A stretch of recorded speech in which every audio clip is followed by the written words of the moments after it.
Hello students. बच्चों, ये जो लिखा हुआ है कि एनडीए,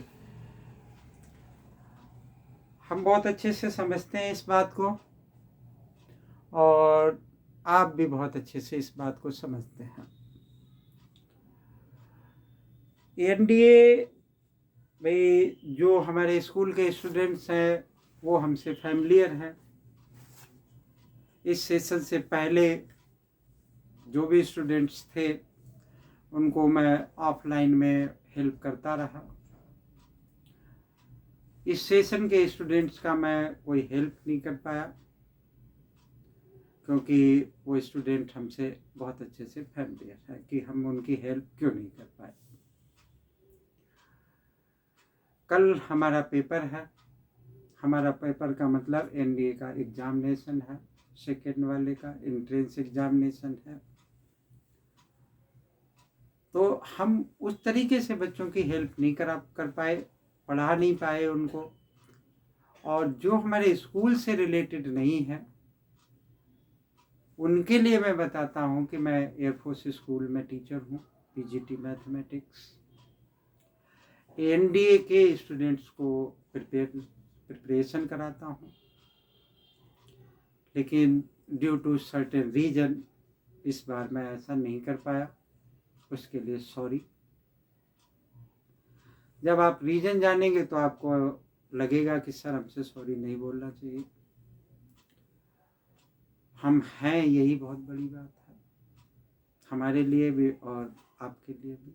आगे हम कोशिश करेंगे कि हम आपकी किसी न किसी तरीके से हेल्प करेंगे। तो बच्चों, चूँकि पेपर कल है, 14 कल है, तो मैं आपको पहली बात तो ये कि ऑल द बेस्ट वीडियो के शुरुआत में बोलूँगा। वीडियो नहीं है बेसिकली, ये बस हल्के से टिप्स बताऊँगा कि हो सकता है कि कहीं आपको कुछ बेनिफिट हो जाए।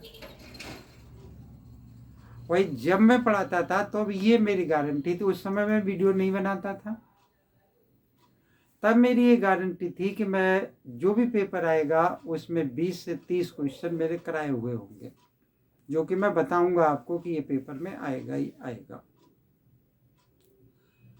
लेकिन मैंने ऐसा कुछ किया ही नहीं इस बार। क्यों नहीं किया? क्योंकि कर नहीं पाया, मेरी मजबूरी थी, उतना एफर्ट मैं नहीं कर सकता था। तो बच्चों, मैं आज आपको कुछ बेसिक टिप्स बताऊंगा जो कि हो सकता है कि कल के पेपर में आपके काम आ जाए। तो जो हमारे बाहर के स्टूडेंट्स हैं या फिर जो हमारे स्कूल वाले हैं जो कि पेपर दे निकल जाएंगे, वो उन चीज़ों को दिमाग पे रखें। पहली बात तो ये कि हम सभी अवेयर हैं कि पेपर क्या क्या पेपर में होता है, कितने पेपर होते हैं और पेपरों में क्या क्या हुआ करता है। देखो माय डियर स्टूडेंट्स, की पहली बात हमने की कि मैथमेटिक्स की। मैथमेटिक्स ठीक है ना, 120 क्वेश्चंस हैं।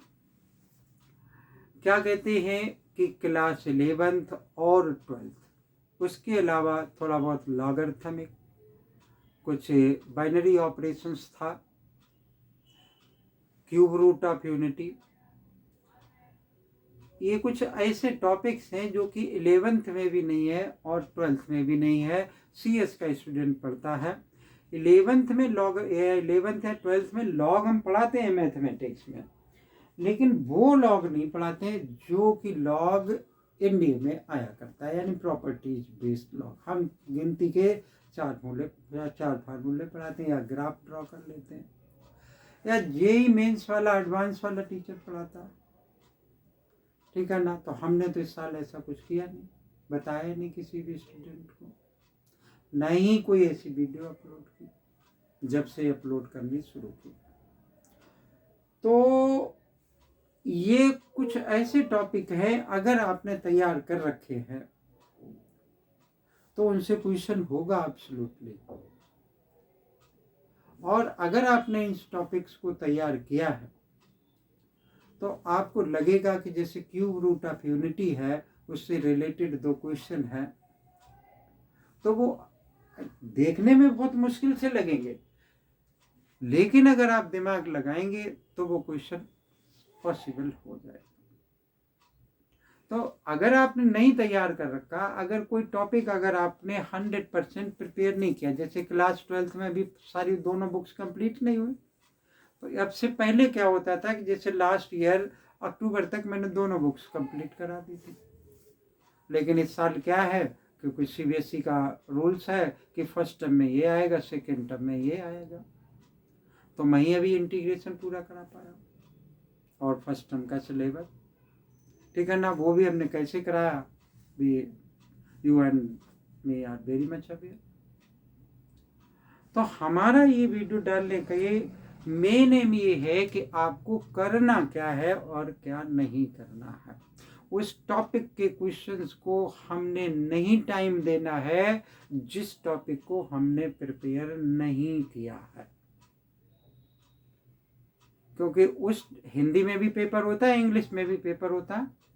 हमने इंग्लिश में प्रिपेयर किया तो हिंदी के क्वेश्चन को हम अवॉइड करें पढ़ना, उस केस में पढ़ें जब हमें इंग्लिश का कि इंग्लिश ही नहीं समझ में आती है। अगर इंग्लिश समझ में नहीं आ रही तो हिंदी का क्वेश्चन पढ़ करके आपको वो कंफ्यूज और क्रिएट करे, कंफ्यूजन होगा, इसलिए आप हिंदी का क्वेश्चन नहीं रीड आउट करें, आप सिर्फ इंग्लिश का क्वेश्चन रीड आउट करें, पहली बात। दूसरी बात, जिस टॉपिक को आपने नहीं प्रिपेयर किया उस टॉपिक के क्वेश्चन को आप टच नहीं करें, वो आपका टाइम सेव करेगा। तीसरी बात ये कि हम पहले भी कभी बताए थे कि आप जिस टॉपिक को प्रिपेयर करें उसमें 100% घुस करके प्रिपेयर करें, और जो आसान से आपको टॉपिक लगे उन टॉपिक्स को आप प्रिपेयर करें। ये हम कभी नहीं बोले कि आप क्लास 12th की प्रोबेबिलिटी तक प्रिपेयर कर जाओ, ठीक है भाई। हमारे पास क्या है कि क्लास जो 11th है लगभग 40% उससे और 50% इससे और 10% बाहर वाला, तो बाहर वाला भी कुछ डिक्रीज कर दिया गया, तो हम यहाँ 55% तक जा सकते हैं, ठीक है ना। तो क्लास 11th के जो टॉपिक आपने प्रिपेयर कर रखे उन पर आपको 100% कमांड होना चाहिए। माना कि बाइनोमियल थ्योरम डिलीटेड था, लेकिन आफ्टर डिलीटेड अगर आपने एनडीए की प्रिपरेशन की तो आपको उसमें घुसना चाहिए, उसमें इन्वॉल्व होना चाहिए, उसके अंदर आपने देखा कि क्या क्या है, तो आपको बहुत आसान से क्वेश्चन वहां दिखाई देंगे जिनको कि आप आसानी से कर सकते हैं। स्ट्रेट लाइन है, अगर स्ट्रेट लाइन आप 3 दिन बहुत अच्छे से पढ़ लें तो जितने भी बेसिक्स फार्मूले दे रखे 3 क्वेश्चन आपको दे जाएंगे, ठीक है ना। जैसे हमारे सेट्स है चैप्टर, तो सेट्स क्वेश्चन सेट चैप्टर है, तो सेट चैप्टर जो अगर आप रीड आउट करेंगे तो उसमें लिमिटेड नंबर ऑफ फार्मूलेज हैं और उसी के हिसाब से क्वेश्चंस दे रखे हैं। रिलेशन और फंक्शन जरूर थोड़ा सा डिफिकल्ट टॉपिक, जिसमें कि हमें क्या है कि उसके डोमेन और रेंज निकालने में प्रॉब्लम होती है। तो कभी कभी तो क्या होता है कि हमारा स्ट्राइक किया हुआ क्वेश्चन आ जाता है, और कभी ऐसा होता है कि हमारा स्ट्राइक किया हुआ क्वेश्चन नहीं आता है, ठीक है। तो अगर आपको पढ़ने पे रीड आउट करने पे देखो हर क्वेश्चन जो इस टॉपिक को आपने प्रिपेयर किया आप बहुत बारीकी से समझे उसको, अगर आप अच्छे से समझेंगे दिमाग को घुमाएंगे तो उसका आपको आंसर मिलेगा, उसका आपको आंसर मिलेगा, ठीक है। तो ओवरऑल मेरा कहने का मतलब ये कि क्लास 11th के टॉपिक्स को आपने प्रिपेयर किया ही किया होगा। स्ट्रेट लाइन जैसे मैंने बोला, बाइनोमियल थ्योरम बोल दिया, है ना। प्रोबेबिलिटी जो है उससे बहुत सारे क्वेश्चंस होते हैं, लेकिन प्रोबेबिलिटी मेनली क्या है कि क्लास 12th का लास्ट टॉपिक है भाई। जो एनडीए के लिए स्पेशली प्रिपेयर करवा रहा है उसने तो हो सकता करवाया हो आपको, अदरवाइज नहीं करवाया। इंटीग्रेशन एक वास्ट टॉपिक है, अगर आपका क्वेश्चन रीड आउट किया हुआ आ गया तो वेल एंड गुड, अदरवाइज नहीं, है ना।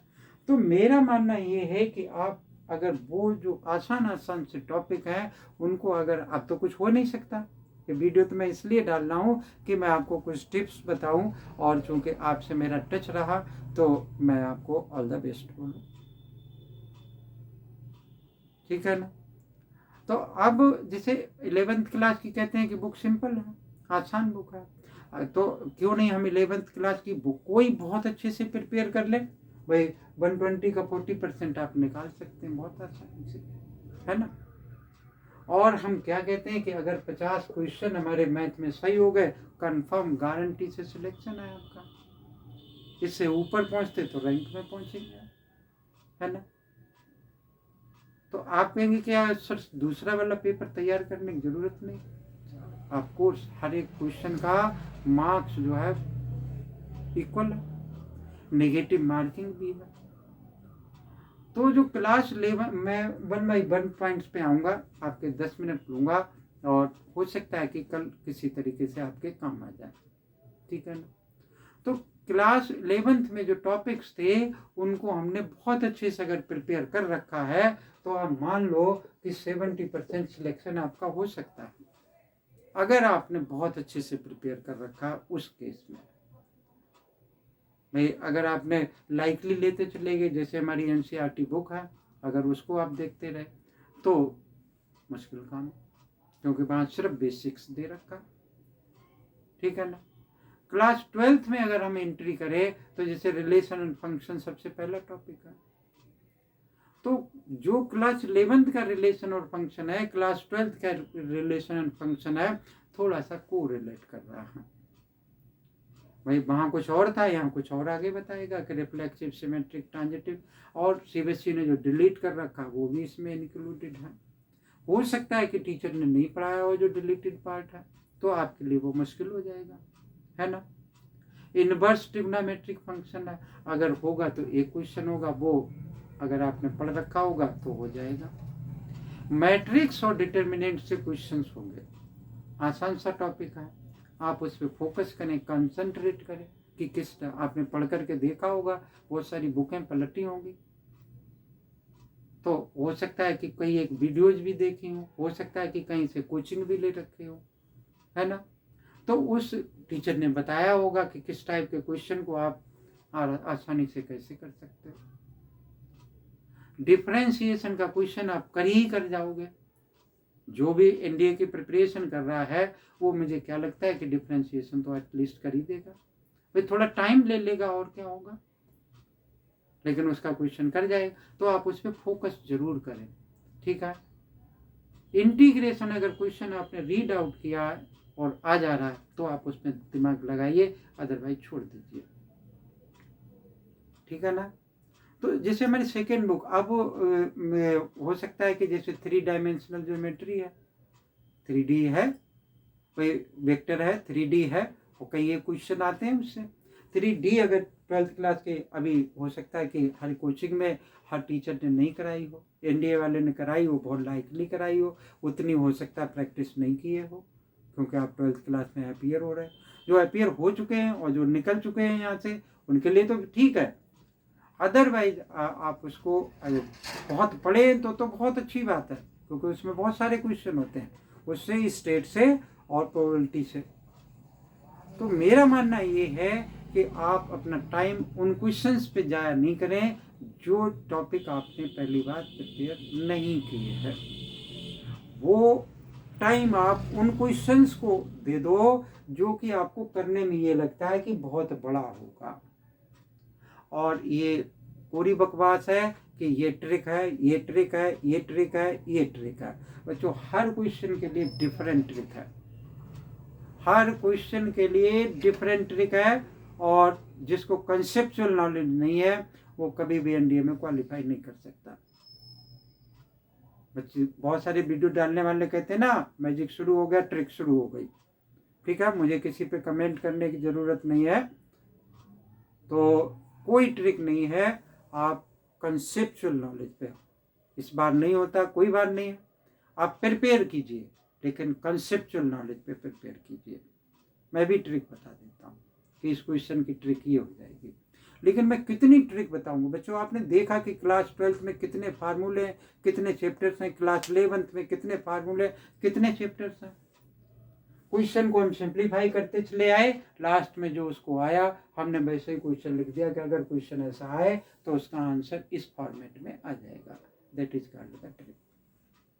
ठीक है ना। हमने भी पहले बहुत सारी बनाई कि इस टाइप का क्वेश्चन होगा तो बच्चे से हम बता देंगे कि इस टाइप से। आप बहुत उसको पसंद भी करते रहे कि सर ट्रिक बता देते हैं। कुछ ऐसे क्वेश्चन हैं जो कि अगर उस टाइप का क्वेश्चन आ जाए तो आसानी से इस टाइप से हो जाएगा।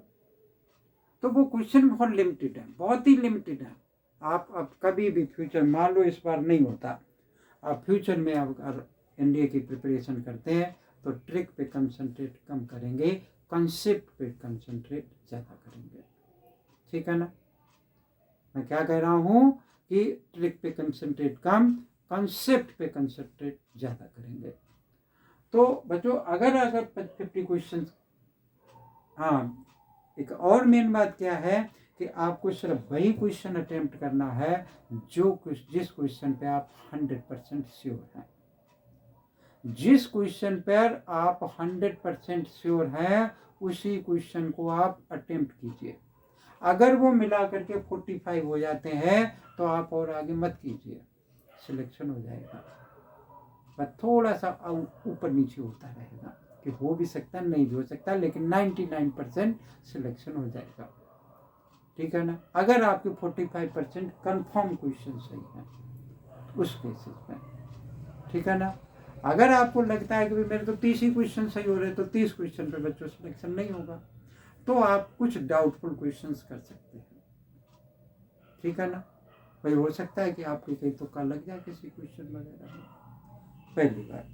तो ये तो था मैथमेटिक्स के उससे रिलेटेड। दूसरी बात क्या बच्चों, जो हमारा दूसरा वाला पेपर है उसमें आपने प्रिपेयर की होगी, तो मैं बच्चों को बताया क्या करता हूँ कि जो हमारी एनसीईआरटी की बुक्स हैं क्लास 9, 10, 11, 12 की ह्यूमैनिटी से रिलेटेड, उन सभी को अगर आप अच्छे से प्रिपेयर किए हैं तो क्या हो सकता है कि मोस्ट लाइकली आपका काम हो जाएगा। ठीक है ना। लेकिन वहाँ पर भी हम कहेंगे, बच्चे हमसे कहते हैं, हम तो वो पढ़ाते नहीं हैं, बच्चे हमसे कहते हैं कि सर वो तो हो जाएगा, वो तो हो जाएगा, बस मैथ नहीं होता। मैं पीजीटी मैथमेटिक्स हूँ, तो मैं क्यों कहूँ कि मैथ नहीं होगा। अगर आप एफर्ट करेंगे तो मैथ जरूर होगा और एनडीए में सिलेक्शन भी होगा। यही कुछ वर्ड मुझे आपको बोलने थे। लास्ट में मुझे आपसे बोलना है कि ऑल द बेस्ट, और हो सकता है कि मेरी वीडियो आपको मोटिवेट करे और आप कल पॉजिटिव एटीट्यूड से जाएं और अपने पेपर को अटेम्प्ट करें। हमेशा बच्चों पॉजिटिव रहना चाहिए। कोई भी अगर आपको ये कहता है कि आपका नहीं होगा तो गलत बात है। कोई भी अगर ये कहता है कि आपका सिलेक्शन नहीं होगा, अगर ठान लें आप मन में तो देखें कैसे नहीं होगा। तो ऑल द बेस्ट बच्चों for tomorrow your exam. Thank you. जय हिंद।